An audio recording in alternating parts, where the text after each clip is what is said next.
को कल शहरों के चुनाव है म्यूनिसिपल कमेटी के। मैं आपसे हाथ जोड़ के प्रार्थना करता हूँ सारे शहरवासियों से कि बीजेपी को वोट ना दें। बाकी आपको जो अच्छा लगे किसी को दे लें, लेकिन बीजेपी का विरोध करें। बीजेपी को हराना जरूरी है, बीजेपी को सबक सिखाना जरूरी है। साथियों नमस्कार।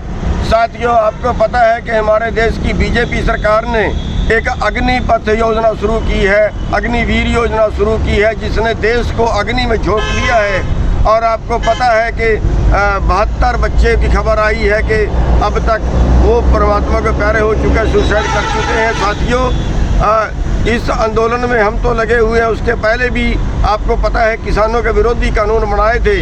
जो आंदोलनकारी हैं वो तो लगे हुए हैं। आज के नई पीढ़ी जो है, बच्चे जो हैं वो सड़कों पर हैं। मैं अपने शहर वाले भाइयों से अनुरोध करना चाहूँगा कि आप घर बैठे बीजेपी का विरोध कर सकते हैं। आप घर बैठे अपने देश की मदद कर सकते हैं। मैं कल के चुनाव की बात करूँगा कि 19 तारीख को कल शहरों के चुनाव है म्यूनिसिपल कमेटी के। मैं आपसे हाथ जोड़ के प्रार्थना करता हूँ सारे शहरवासियों से कि बीजेपी को वोट ना दें। बाकी आपको जो अच्छा लगे किसी को दे लें, लेकिन बीजेपी का विरोध करें। और दूसरा मैं ये कहना चाहूँगा, जहाँ 2 कैंडिडेट हों उनको 2 को पता हो कि हम हारेंगे और बीजेपी वाला जीतेगा। दोनों अपना समझौता कर लें, देश हित में कर लें। बीजेपी को हराना जरूरी है, बीजेपी को सबक सिखाना जरूरी है।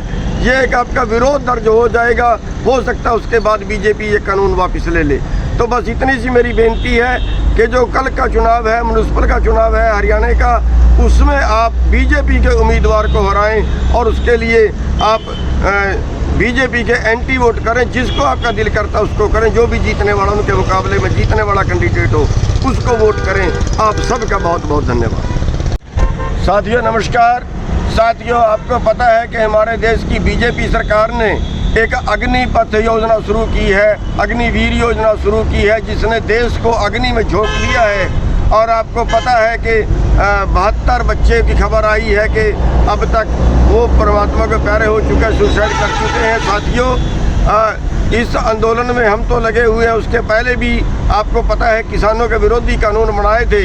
जो आंदोलनकारी हैं वो तो लगे हुए हैं। आज के नई पीढ़ी जो है, बच्चे जो हैं वो सड़कों पर हैं। मैं अपने शहर वाले भाइयों से अनुरोध करना चाहूँगा कि आप घर बैठे बीजेपी का विरोध कर सकते हैं। आप घर बैठे अपने देश की मदद कर सकते हैं। मैं कल के चुनाव की बात करूँगा कि 19 तारीख को कल शहरों के चुनाव है म्यूनिसिपल कमेटी के।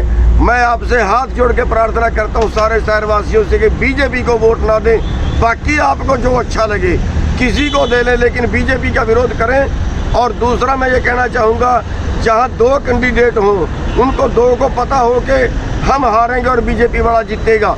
दोनों अपना समझौता कर लें, देश हित में कर लें। बीजेपी को हराना जरूरी है, बीजेपी को सबक सिखाना जरूरी है। ये एक आपका विरोध दर्ज हो जाएगा, हो सकता है उसके बाद बीजेपी ये कानून वापस ले ले। तो बस इतनी सी मेरी बेनती है कि जो कल का चुनाव है, म्यूनिसिपल का चुनाव है हरियाणा का, उसमें आप बीजेपी के उम्मीदवार को हराएं और उसके लिए आप बीजेपी के एंटी वोट करें। जिसको आपका दिल करता है उसको करें। जो भी जीतने वाला, उनके मुकाबले में जीतने वाला कैंडिडेट हो उसको वोट करें। आप सबका बहुत बहुत धन्यवाद।